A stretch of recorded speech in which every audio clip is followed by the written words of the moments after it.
All right, ladies, well, welcome. This is our Mindset Mastery Workshops, one of my favorite subjects. I'm so glad all of you are here. So I'm going to start with a question, a little interaction here, okay? First of all, why do you think that 95% of women, and maybe you've been one of them, go on a diet only to gain that weight back, and sometimes even more than that? Why do you think that happens? Or how does that happen, do you think?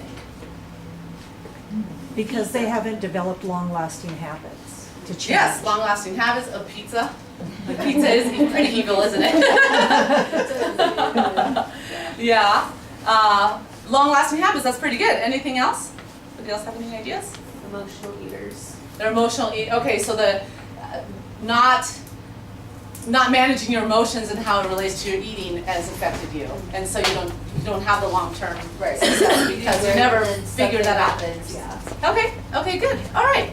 So, what's interesting is when it comes to measuring your progress, it's very similar to measuring your finances. Like you can look at your spending and see if you are succeeding at your financial goals or not, right? Like if your account is overdraft all the time, you get this horrible overdraft charges, or you're going into debt because you have poor decisions and over splurging and things like that, your bank account is a reflection of your habits and your behaviors, right? And also the way you think about money and how you interact with your money. Does that make sense? Mm-hmm. So just like when it comes to measuring progress, the mirror is also a measurement of your progress. But the interesting thing though, just like you can take a look at your bank statement and see your financial health, the mirror is a reflection of your physical health. It's not a reflection necessarily of your habits, like your eating habits, it's a reflection of what's going on in your head. Just like your bank account actually reflects of what's going on in your head in terms of how you manage your money. Does that make sense, what I'm saying there?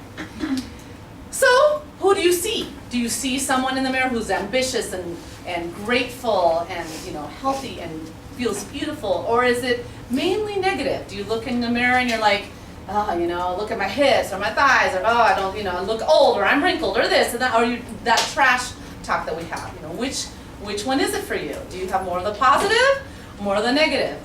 I'm going to venture to say that there's a lot of negative when we look in the mirror. We don't often look at ourselves and say, hey, you're looking hot today, girl. Go out and get, or whatever. Most of the time we're pretty critical of ourselves. Would you agree? Or is that true? Okay. Well, here's the thing. So when going back to the question of why do women gain weight, when after going on a diet, is because weight isn't the problem actually. It's your attitude and your feelings about yourself. That is the problem. That's where the problem lies. Okay? So your mindset, your attitude, your beliefs about yourself, they're often the forces behind the state of your physical health, not the pizza that's sitting in front of you.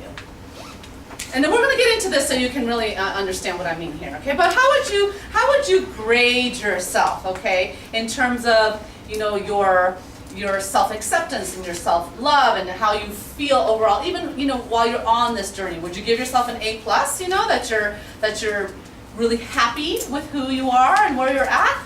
Would you give yourself an F, like you constantly beat yourself up all the time? Or maybe you're a C, you're kind of in, someday you have your good days and you have your bad days, okay?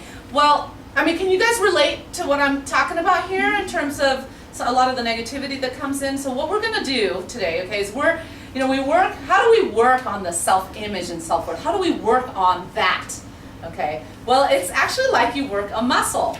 So we're working a muscle, well, technically it's not a muscle, okay? We need to exercise our brain, okay? We need to train our brain. So that's what we're gonna focus on here, okay? So when you leave, my goal is for you to take one practical step to move yourself forward in terms of working on having a healthy mindset. That then translates, like Rebecca said, translates into healthy habits and behaviors. This is all about having a practical tool to help you with that, okay? We're gonna work pretty quickly. I actually took 2 workshops and melded them into one and stacked a speed workout on the end of it. So we're a little ambitious today, so we'll see. My goal is to get through it all, okay? So I do want to leave you with a thought though, and you got to remember this. The easiest things to do are the easiest things not to do, okay?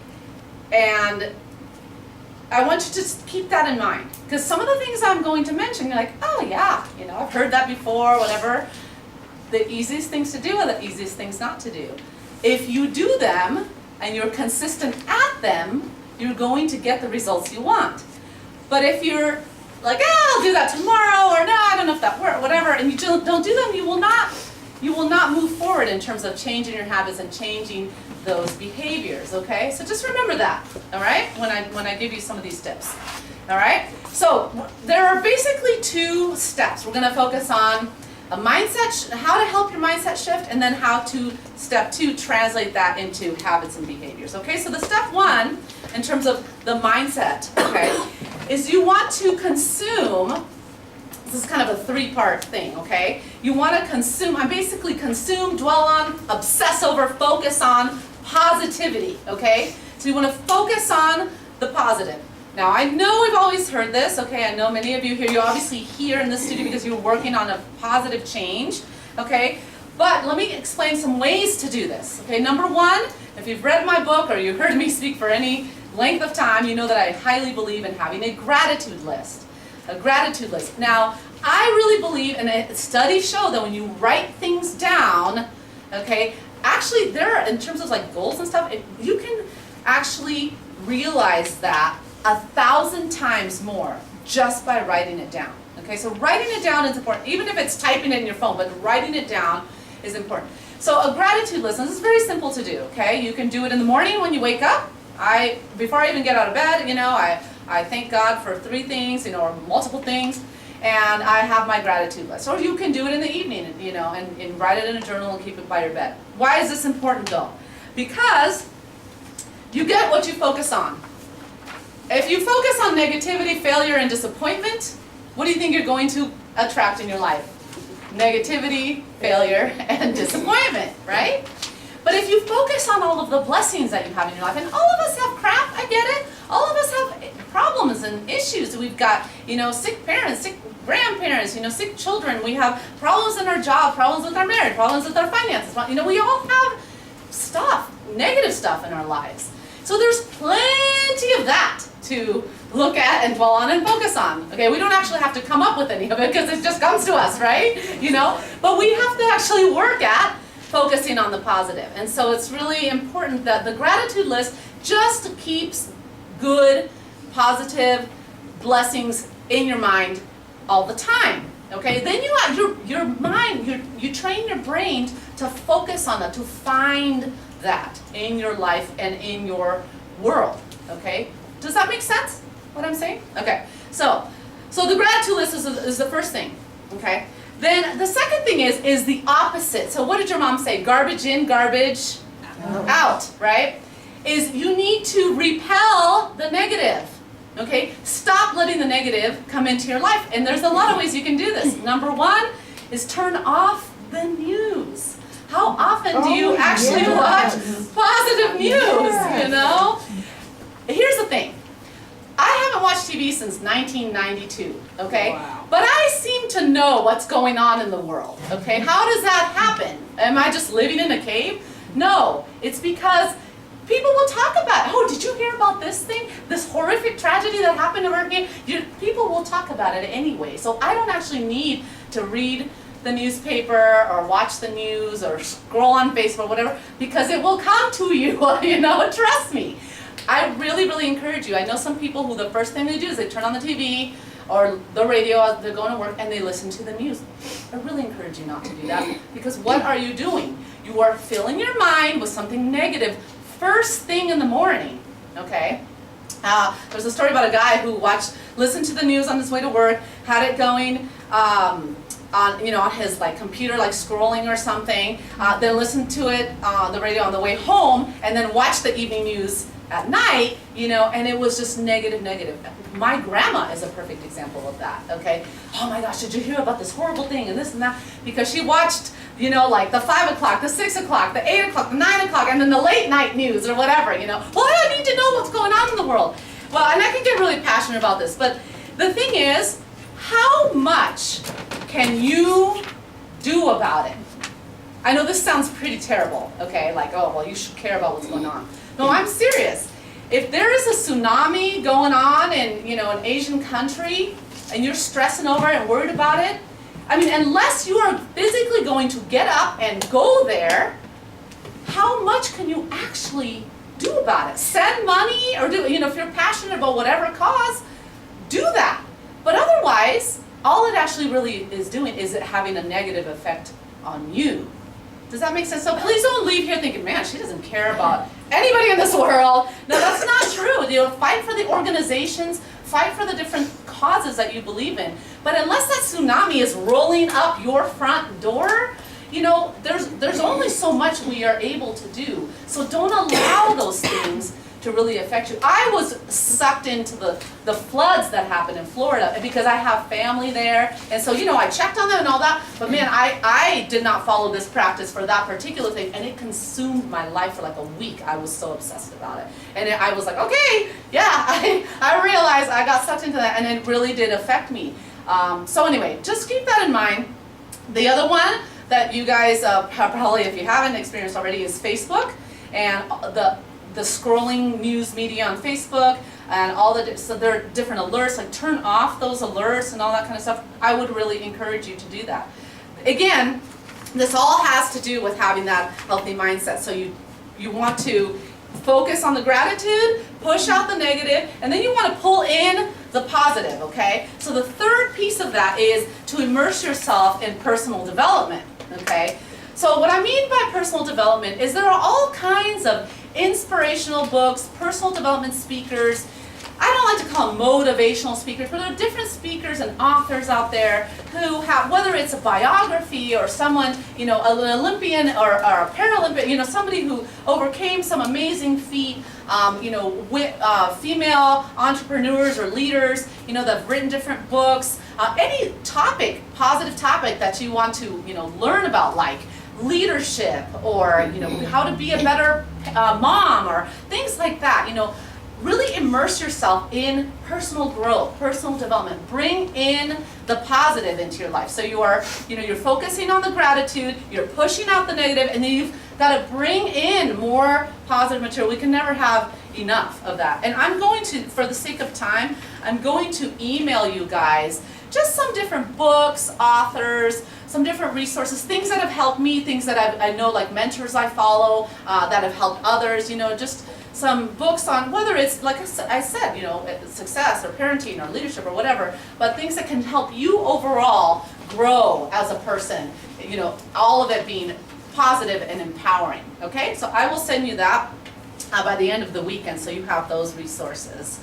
Okay, so that is step one, okay, is really helping you shift into that healthy, positive mindset. Because when you're in that place, that will then translate into helping you towards maintaining those healthy, positive behaviors and habits. Because we want to become someone who is in a positive space, and then the results in the actions that will then, of course, result in what you guys want, which many of you are trying to lose the 15 pounds or work on your eating or you develop your exercise routine or whatever, okay?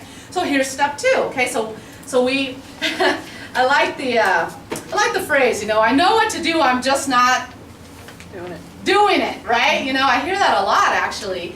And I wonder, when it comes to reaching, let's say, our weight loss goals, fitness goals, we all really know what to do, right? Like, what are some things that if we want to increase our fitness or we want to lose weight, what are some things that we ought to do? Exercise more. Eat healthy. Cut some calories, okay. What was that? Eat healthy. Eat healthier, okay.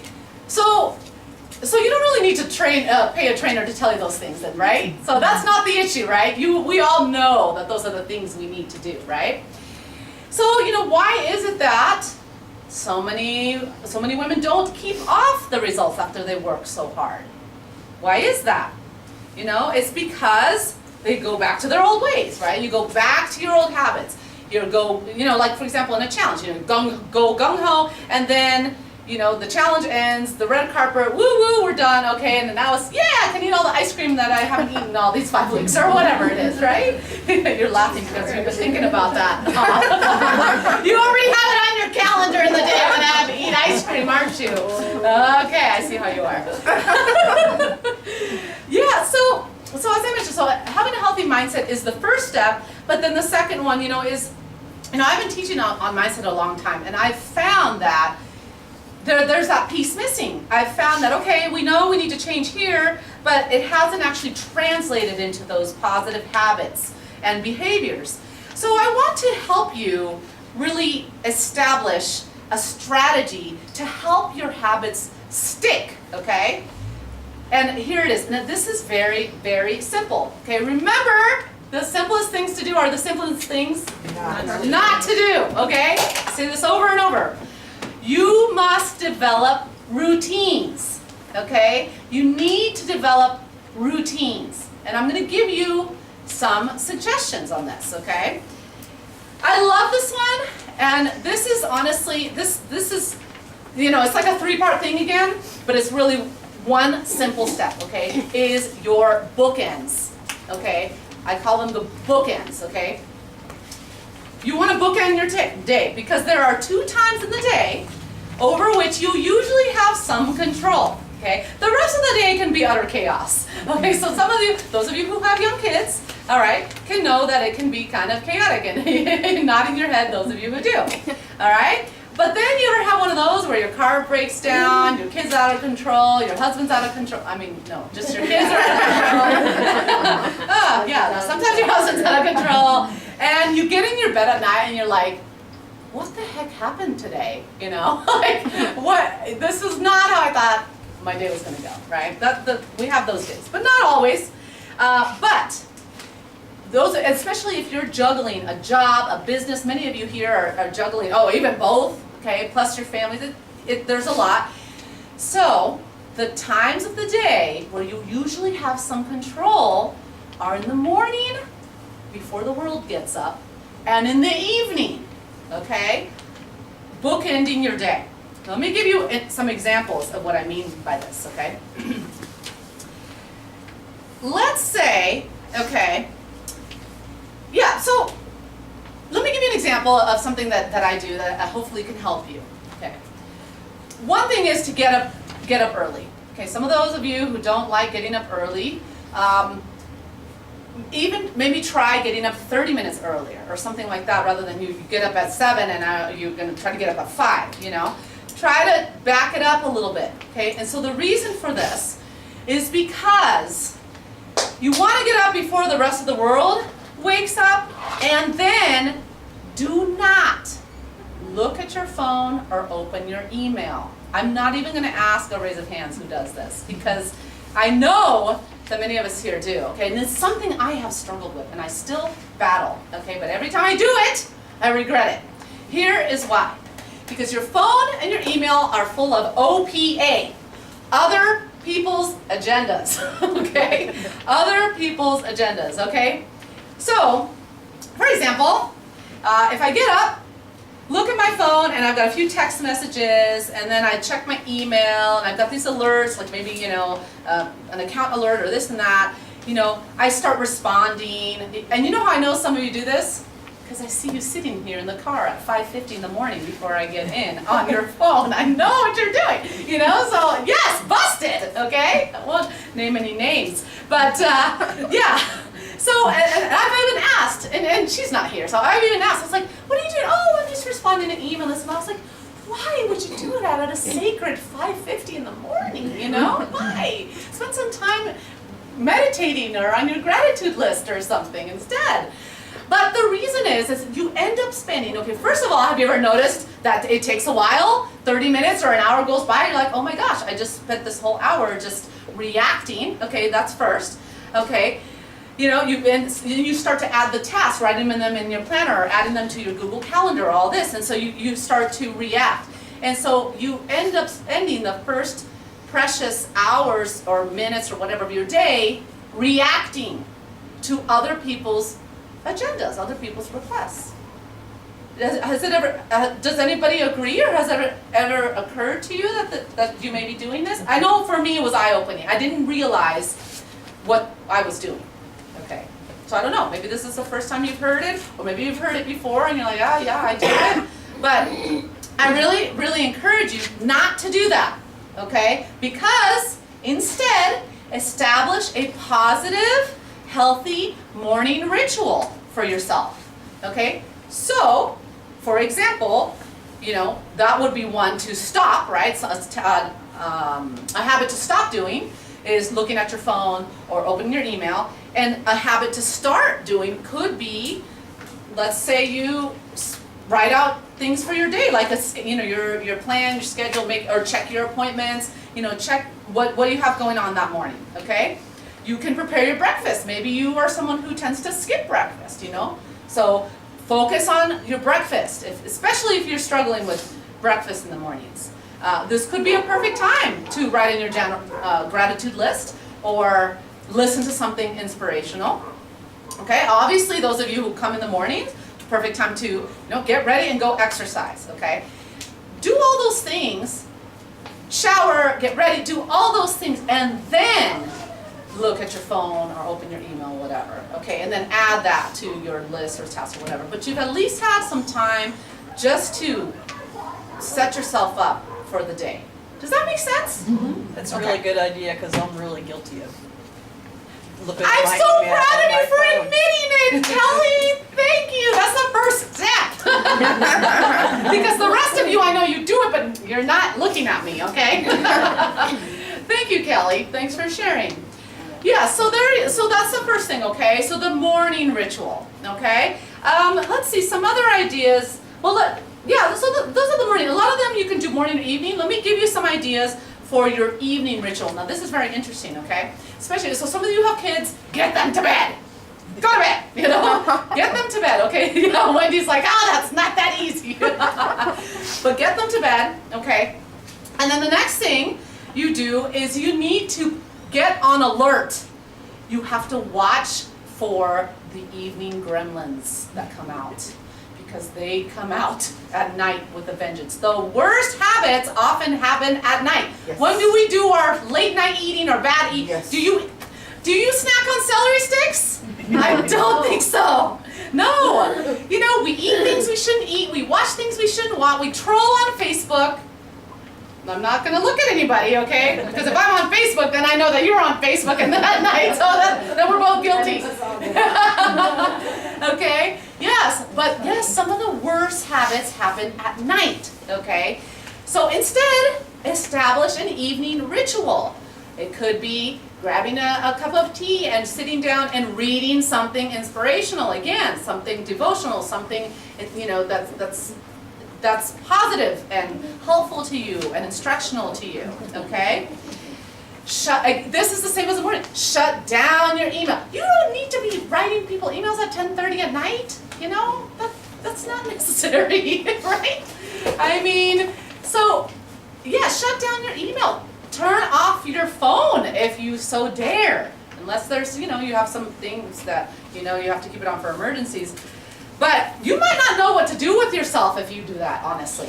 Imagine if you turn off your phone and you didn't look at your email, and it's like 9 o'clock at night and the kids are in bed. You're like, what do I do? Like, cartwheels around the living room, you have this little extra time where it's quiet. And let me give you some ideas. So you could pack your meals, prep your food, pack your snacks. I believe in the bottomless food bag. You're always walking out the door with a bag of food. Maybe if you do smoothies and make it at night, depending on what you put in there and stuff, you can make your smoothie in the evening. Pack your workout clothes. Maybe some of you want to work out in the morning, but you're really struggling. Put your shoes by your bed so that when you get out of your bed, you literally trip over them, But put your clothes out. Maybe some of you who struggle with running late, or you want to get to the workout, but you also run late. Set your workout clothes on so you don't have to think about it in the morning. You could meditate. You could, as I mentioned, reading. That's great. How many of you how many of you make time to read? Raise your hand.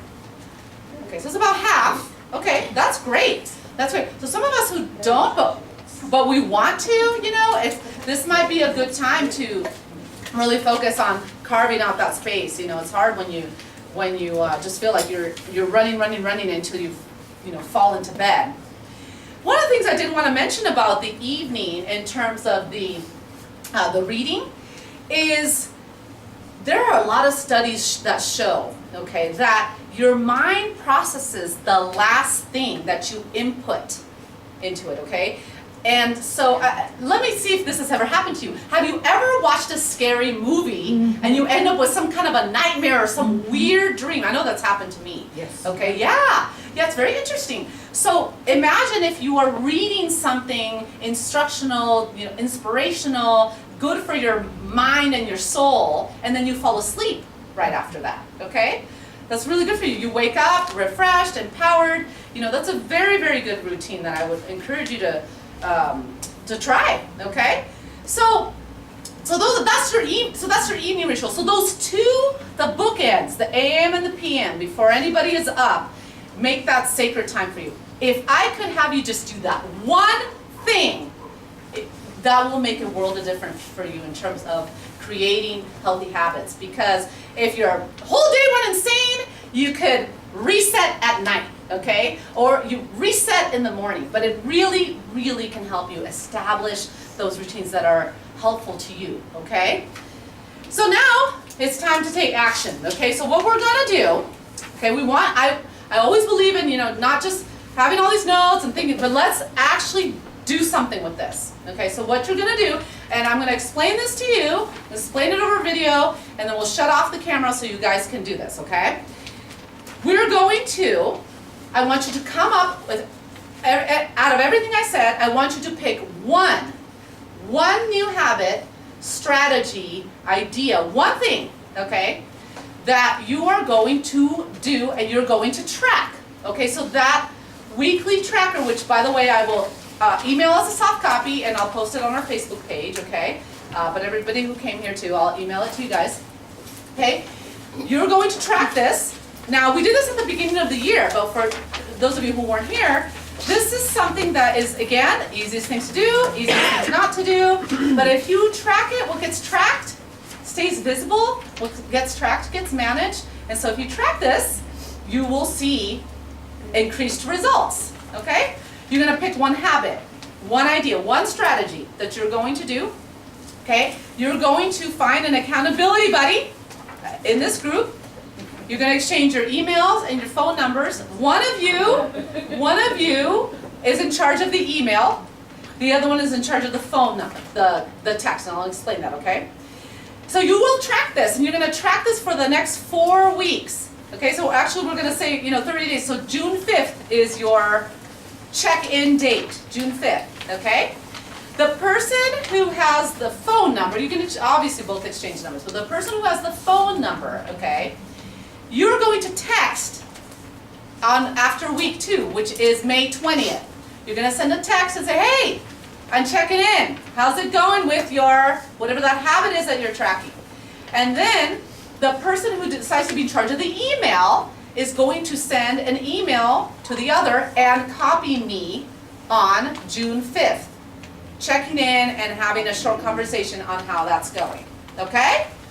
So that's what you're gonna do, all right? So you're gonna pick who's emailing, who's texting. And those of you who are in the challenge, who are watching this video, you're gonna post it on Facebook. You're gonna reach out and say, hey, I need an accountability buddy, and so that way you guys can connect. Okay.